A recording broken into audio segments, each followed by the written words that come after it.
Hi class, welcome back. Let's discuss research methods in Chapter 1 of General Psychology.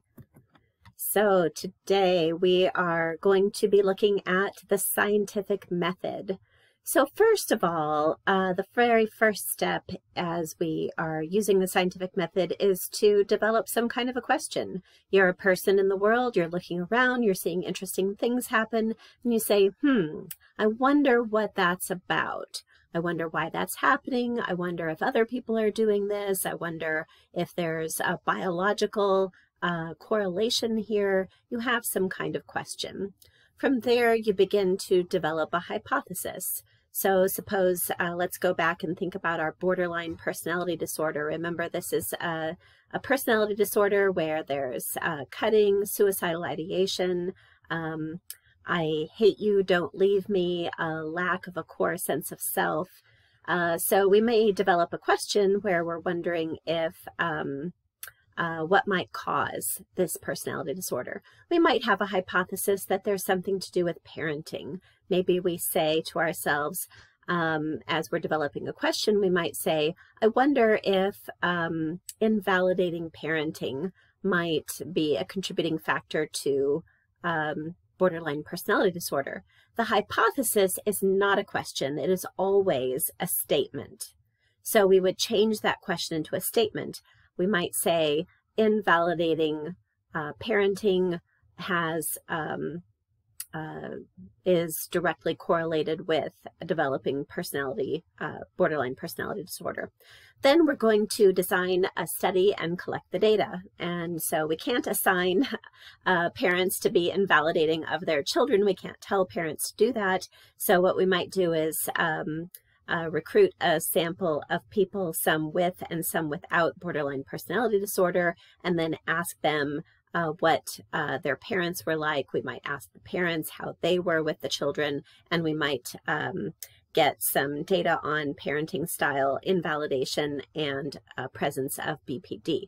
Then we're going to analyze the data using statistical analyses, and then the last step is to publish the findings. We have to write it up and submit it for publication to one of those scientific journals so the information gets out in the world and other people can read it, use it, challenge it, replicate, that kind of thing.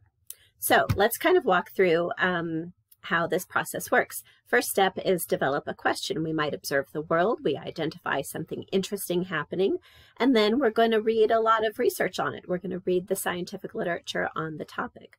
Suppose we have a question, such as, is watching SpongeBob SquarePants bad for young children? How many of you watched SpongeBob when you were a kid? I'm betting it was most of you. I have to confess, I've never seen a full episode of SpongeBob SquarePants. So if I haven't, neither have my kids. However, I'll bet a lot of you did. So if our question is whether it's might be good or bad for children to watch SpongeBob, then our next step is to develop a hypothesis. And remember, a hypothesis is a statement. It is not a question. So we look for the research and we establish some operational definitions of our variables. Suppose our hypothesis is preschool children who watch more SpongeBob will, number one, show lower levels of attentiveness in class, and number two, be more aggressive toward other children. Well, let's look at this operational definitions thing. We're going to have a definition for our study of what does it mean to watch SpongeBob.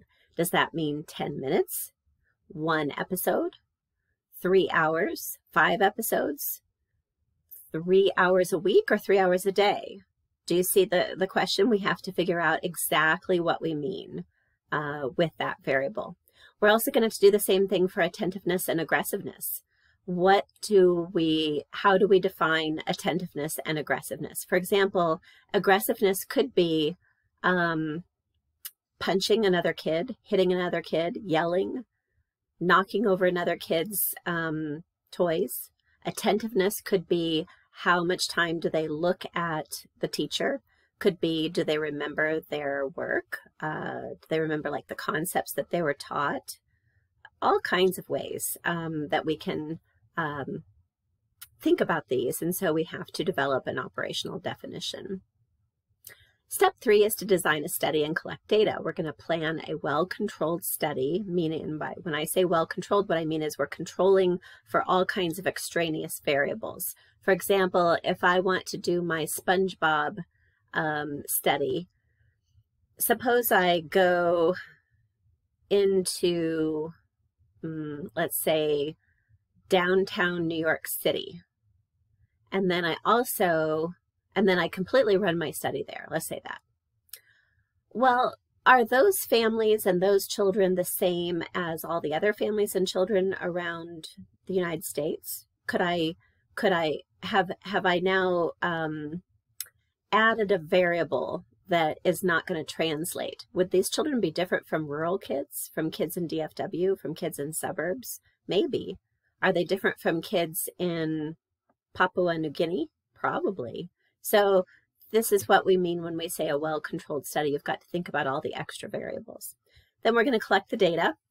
We could do an experimental study, or we could do a descriptive study. So an experimental study is where I tell people what to do. So I say, you watch 10 minutes a day, you watch 30 minutes a day, you watch 3 hours a day.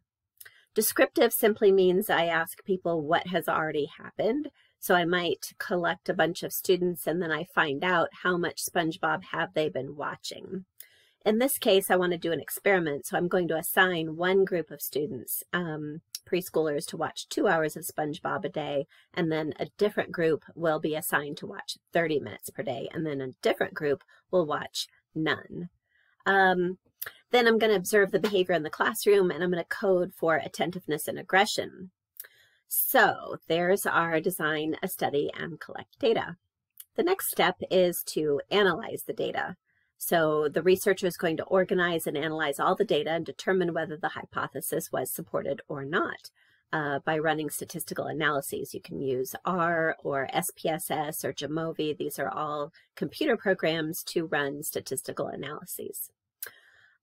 Suppose we get results that say that children who watched 2 hours of SpongeBob had significantly higher levels of aggression and lower levels of attentiveness than children who watched 30 minutes or children who watched none. Suppose we get that. Well, our next step, of course, is going to be to write it up. And this will probably be 25 to 30 pages. It'll have tables and tables of data. It'll say exactly what we've done. It'll describe all the existing research, and we're going to submit it to a journal so other people can read the study and follow up on it. This is the major journal in my area of psychology. This is the journal called Developmental Psychology, and this would be a great place to publish a study like this. So what is the truth about SpongeBob? Well, one study found that preschool children who watched just 9 minutes a day experienced a temporary dip in cognitive function. So you may be thinking, hey, what's cognitive function mean? Well, we got to operationally define that, right? This was measured using 4 common measures of executive function, such as self-control, decision-making, and problem-solving. As I recall, this was not a long-term study, but they were looking at what happened immediately after, and it wasn't the healthiest thing for children's brains. All right, so we talked a little bit, I've kind of alluded to this a little bit. There's 2 types of research. There's descriptive and experimental. Descriptive research is where you are systematically assessing and coding observable behavior. You're going to be looking back, probably retrospectively, or you might simply be describing what's currently happening. So if I'm interested in preschool behavior, I might go to a preschool and describe what happens. And maybe I'll even do some analyses on whether tall kids pay better attention than short kids, or, I might do something like that. Now, I can't determine causality with this kind of research. The only way I can say that A causes B. Let me think of an example. Suppose you've got a situation where parents are dropping off. Okay, think young kids, like 3. Sometimes kids at that age have a really hard time separating from mom and dad. They may cry, cling to mom, not want to go in the room.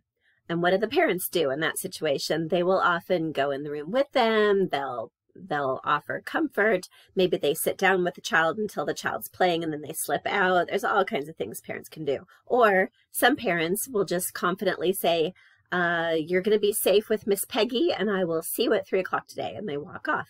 So suppose I think that maybe an adult who continues to linger and try to offer comfort to the child is going to make it harder for that child to integrate into the classroom. I could do a descriptive study where I simply go and observe how do the parents drop off and how well do the children adjust.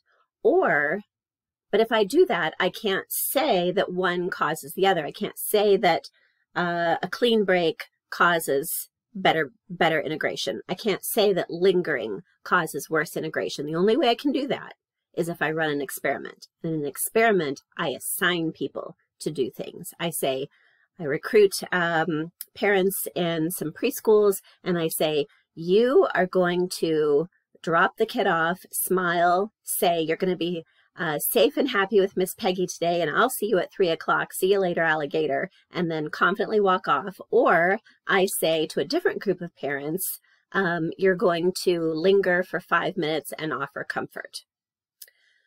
When I assign two groups to do that kind of behavior, now I can test a causal hypothesis because I have manipulated the variable of drop-off behavior in the parent. Now I can say that A causes B, if in fact the research shows that it does.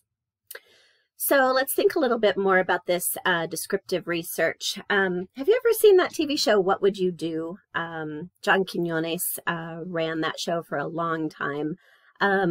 This is very much what we're thinking about when we think about naturalistic observation. This is where you just go and see what happens. Now, this was a little bit like a structured observation, and what would you do? Here's an example of one show that I saw. Man is walking with a little girl on the street. Little girl begins to pull away from him. He's grabbing her arm. She's yelling, "You're not my father, get away from me." And he's saying, "Come with me." Okay. So this has been set up. These are actors. Or another one I saw, a woman, not pregnant, but wearing a big belly, like a prosthetic belly to make her look like she's pregnant, is at a bar. And she's knocking back drinks and acting like she's drunk. It's really grape juice or whatever it is. It's fake, but she's acting drunk. And the question is, what are other people going to do? Are people going to try to save the little girl? Or are they going to think, oh, it's probably just her dad? Are they going to say something to the woman and say, hey, you really shouldn't be drinking when you're pregnant? Or are they going to mind their own business? So this is studying participants in their natural environments. The researchers aren't disturbing the environment or interfering. If it's completely naturalistic or if it's structured observation, you set up a scenario and then you just hands off. You don't intervene at all.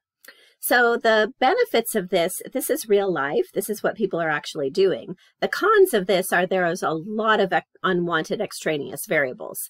The environment is hard to control. If you want to study how will people react to a pregnant woman drinking and you don't do a structured observation, you could go sit in a bar for a long time and wait for that scenario to occur, but that's going to be very inefficient. So back to our drop-off of parents. This actually was done as some descriptive research, and the research did show that the longer parents took to leave, the less children played with their peers, the more likely the children were to stand and watch peers play without interacting. Women, mothers were much more likely to linger and pick up the children. Men were much more likely to drop off and leave. And again, that continued interaction with the child did interfere with the child's ability to settle into the classroom.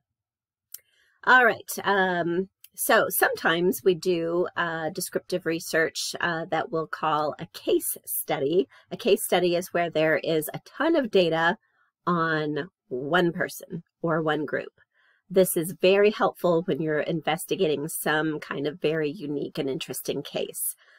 This movie with Sally Field was a movie that absolutely traumatized my entire generation. This was screened in elementary schools when I was a kid in Illinois. It was all over the nation. And the reason that this film was being shown, the film was called Sybil. This is a real-life Sybil. It was actually her pseudonym, but she was called Sybil in a book that was written by her therapist. So Sybil went to a therapist and needed some help. She was struggling. Out of these therapy sessions, Sybil began to display what you probably heard of as multiple personality disorder. Today we call it DID, Dissociative Identity Disorder. This is where this is a person who reacts to trauma in childhood by developing another personality that copes with the trauma. So Sybil put it out there that she had, I think it was in the teens, like 17 different personalities or 23, something like that. Film was made, it was shown all across the nation, and a book was written about her by her therapist. Now, I will say it turned out that Sybil was pretending. She was putting it on. She was getting a lot of attention and positive feedback from her therapist for acting as though she had DID. The therapist was getting book deals, movie deals, attention for having this amazing case of DID. You know what happened after that? After this was widely publicized and became part of the national consciousness? Can you predict? A lot of people began to go to therapists and say, I have DID. I have multiple personalities. You know what happened after that? People began to wonder, boy, that's weird. There has always been cases of DID, but all of a sudden there's tons and tons of cases, like thousands and thousands of cases. This began in the 70s and continued into the 80s and 90s. So then there's a question, is DID even real, or are all the people faking it? Does that remind you of anything? There is a question right now that's very similar to this. So it has always been known. So case studies are very useful for collecting a lot of data, but of course they have some pitfalls. They can't be used to support or refute a hypothesis. Of course you can get some funky stuff going on like we had with the case of Sybil. We could do self-report, descriptive research. A lot of research uses self-report. This is simply answering a survey. You might fill out a survey on paper, on the internet. You might do a face-to-face interview, a phone interview. The advantages to this is that it is a really fast way to collect a lot of descriptive data. You can get a ton of information very quickly and very cheaply.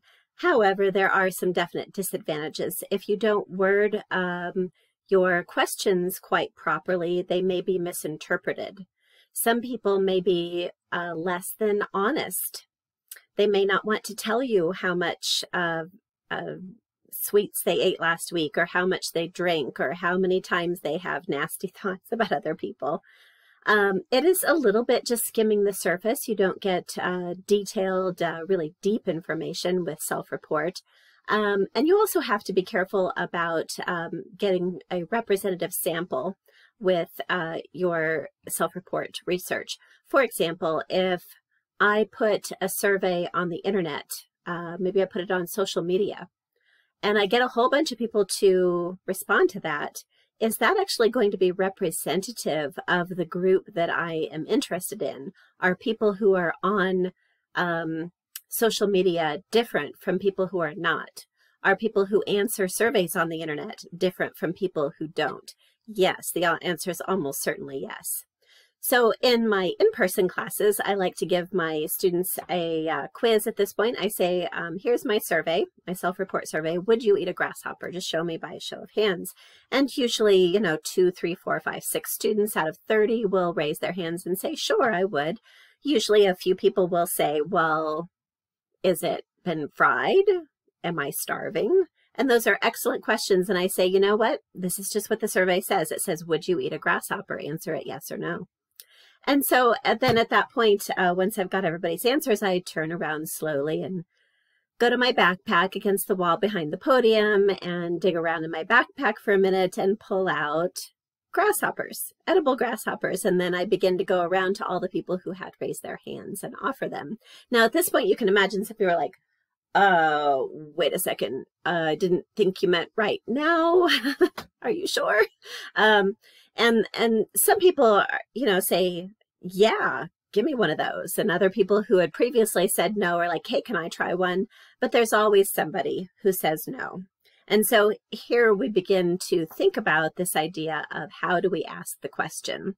Some people say, hey, I just met you and you just pulled those out of your backpack, and no, I'm not going to eat that. But if I were at a restaurant where it's a delicacy, sure. If I'm on an expedition with Bear Grylls and he says, eat this, sure. So think about those questions regarding surveys. So descriptive research is purely correlational. This is when we are collecting a bunch of data on variables and we're trying to figure out if those two variables are related in some way. A correlation suggests a relationship or a link between the two. So as one changes, so does the other. So I think I'm going to pause here and this video, and we'll come back to correlational research and discussing correlation in the next video.